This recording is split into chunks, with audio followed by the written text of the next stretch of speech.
이번에는 또 무슨 꿍꿍이가 있는 걸까요? 한국갤럽 등 국내 여론조사 회사 34곳이 정치 선거 여론조사를 할 때 자동 응답 서비스 방식을 없애고 사람이 진행하는 전화 면접 조사만을 시행하기로 했다고 밝히면서 국민들이 많은 의문을 품고 있다고 합니다. 네, 국내 조사기관 34곳이 가입해 있는 한국조사협회는 23일 보도자료를 통해 이러한 내용의 정치 선거 전화 여론조사 기준을 발표했다고 하는데요. 네, 이에 따라 한국갤럽과 리서치, 엠브레인 퍼블릭, 한국 리서치 등 34개 조사기관이 발표하는 대통령 국정 지지도와 여야 정당 지지율, 그리고 총선 관련 여론조사 등에 이러한 기준이 적용된다고 합니다. 네, 협회는 전화 면접조사와 ARS의 혼용도 허용하지 않기로 했는데, 네, 녹음된 목소리 또는 기계음을 통해 조사한 ARS가 과학적인 조사 방법이 아니라는 게 협회의 판단이라고 하는데요. 네, 정치선거 여론조사 기준은 21일부터 협회 소속 34개 여론조사 기관에 적용을 했고, 이들 조사기관은 앞으로 이 기준을 준수해 조사 결과를 공표하게 된다고 합니다. 네, 그런데 좀 이상한 점은 한국조사협회가 자체적으로 정치선거 전화 여론조사 기준을 마련하고 준수할 것을 선언한 것은 이번이 처음인데요. 네, 다들 아시겠지만 이번 윤석열 정부에서는 본인들에게 불리한 여론조사가 발표될 때마다 여론조사 방식이 잘못됐다, 과학적인 방법이 아니다라고 말하면서 여론조사 기관을 탓했었는데요. 네, 한편 이 소식을 접한 네티즌들은 원하는 여론조사 안 나오니까 바꿔버리네. 굳이 지금 이 시점에 이제 여조까지 조작하려고? 그냥 여조는 여론조사 꽃만 보면 된다.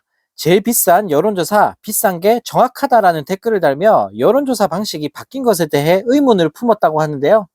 네, 윤석열 정부가 원하는 여조 결과가 안 나와서 저러는 걸까요? 네, 갑자기 지금 이 시점에 여론조사 방식을 바꾼다는 게 쉽게 이해가 되질 않는데요.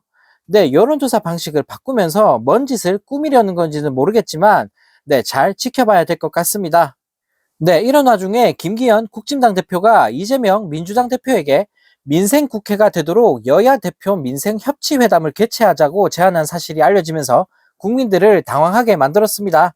네, 김 대표는 오늘 국회에서 열린 고위당정 협의회에서 언제 어디서든 형식, 격식에 구애받지 않고 야당 대표와 만나겠다라는 말 같지도 않은 소리를 했다고 하는데요. 네, 한술 더 떠 김 대표는 허심탄회한 대화를 통해 꼬인 것은 풀고 신뢰는 쌓아가도록 하겠다.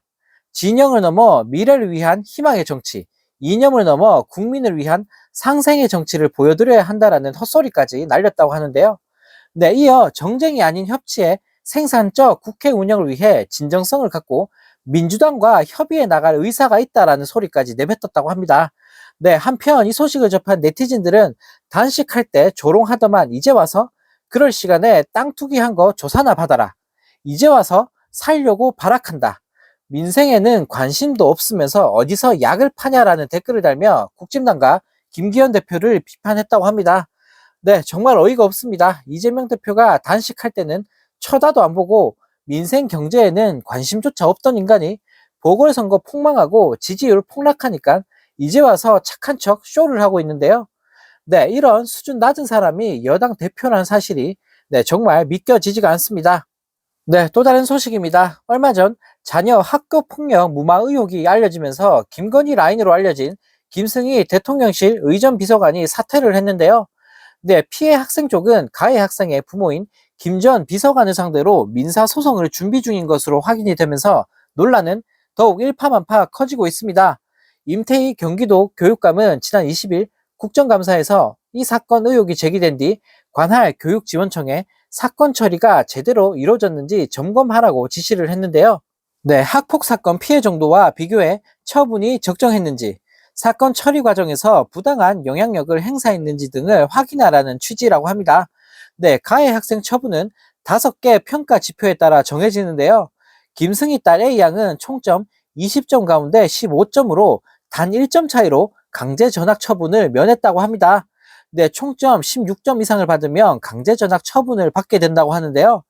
네, 이에 민주당 김영호 의원은 국감에서 학폭 사건 발생 일주일 전에도 피해 학생에게 유사한 폭력 행위를 했는데도 학폭이 심의 때 심각성 4점, 고의성이 3점인데 지속성 부분에서 1점을 줬다라며 의문을 제기한 바 있습니다. 네, 한편 학폭 피해 학생 쪽은 김 전 비서관을 상대로 민사소송을 준비 중이라고 하는데요.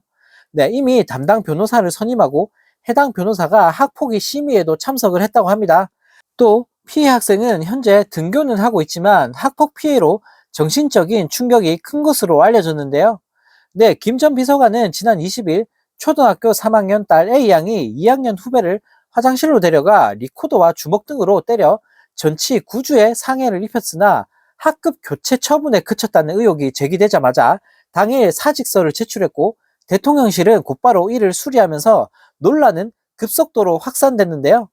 네, 이에 권칠승 민주당 수석 대변인은 대통령실이 김 전 비서관에 대한 감찰에 들어간 지 4시간 만에 사표를 수리했는데 사안이 중징계에 해당하지 않아 사표 수리에 문제가 없다고 한 것으로 전해졌다면서 감찰을 중단시킨 것은 권력형 학폭 은폐 의혹에 대한 진상규명을 막으려는 것이 아닌지 또 다른 의혹이 생기고 있다고 지적을 했다고 합니다.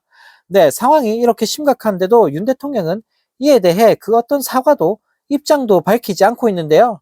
네, 초3 학생이 학폭으로 전치 9주의 상해를 입힌 거 그 자체만으로도 놀랍지만 피해 학생은 2학년이고 가해 학생은 3학년인데 강제 전학이 아니라 학급 교체 처분을 내린 건 도저히 이해가 가질 않습니다. 네, 윤석열 정부에는 어쩜 이런 사람들만 모여 있는 건지, 네, 정말 기가 찰 따름입니다.